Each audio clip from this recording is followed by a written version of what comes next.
have another instant runoff voting fact check. Today, we're going to be talking a little bit about spoilers. A spoiler in the classic definition is if a third-party candidate draws sufficient support away from what would otherwise be a majority winner, causing the other candidate to win, the election has been spoiled. We've all seen the brochures from IRV salespeople, this one from FairVote, that says, "Are you tired of spoiled elections? And do you wish you could vote your conscience without wasting your vote?" Or this other one that says, "Do you want to vote for your favorite without wasting your vote?" We've seen these time and time again, but now it's time to see if the salesmen were really telling the truth. Let's take a look at this election. We've got some votes, 4, 1, 1, and 3. These are small votes, but they could easily be 40 million, 10 million, 10 million, or 30 million. He just scales them up. We've kept them small just so you can follow along. In this case, there's 2 candidates and 2 choices.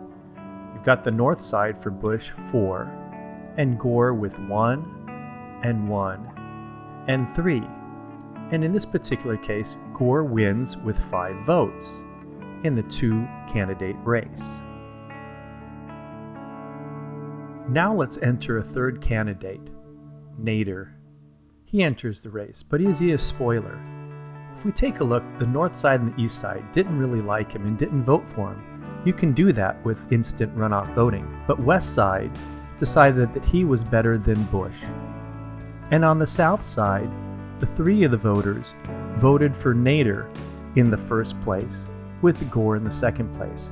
Let's run the instant runoff voting calculations and algorithm and see who wins this race with the introduction of the third-party candidate. Gore has 1 vote, and 1 vote from the west side for 2. Well, Nader has 3 votes, and Bush has 4 votes. With the instant runoff voting algorithm, you eliminate the lowest placed candidate. In this case, it's Gore, so he's eliminated. Then you redistribute his votes to the next voter's choice. Let's go ahead and do that. You see that Nader has 1 more for a total of 4, whereas Bush gets 1 from the east side, and he has 5, and Bush is the winner.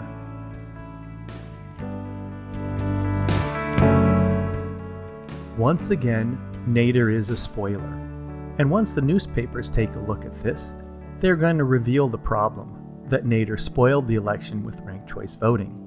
And then the voters feel duped, and they start coming out to protest, because they were promised that ranked choice voting would eliminate the spoiler problem. You can see many articles concerning ranked choice voting and instant runoff voting at www.tinyurl.com/IRV articles. But the question remains, was Gore more popular than Nader? And if so, why was he eliminated? We're going to take a look at the voters' preferences. First, we're going to eliminate Bush, so we can see how well Gore did against Nader. Only 3 voters felt that Nader was better than Gore in this example. But if you take a look at those that thought Gore was better than Nader, we see that you've got 4 voters on the north side, and 1 voter on the east side, as well as some from the west side, for a total of 6 votes. So you can see that Gore was much more popular versus Nader. And in fact, Nader was clearly the spoiler in this election. So let's review this IRV fact check. With this easy to follow example, you've been able to see that IRV does not live up to its claim of being spoiler-proof. This lie was easy to disprove. And you can see that IRV does not live up to its claim of being able to vote your conscience without unintended consequences. Gore was preferred over Nader 2-1, yet Gore was eliminated very early and Bush won. However, with just 2 people, Gore would have won. Just like other voting systems, IRV does not solve the spoiler problem.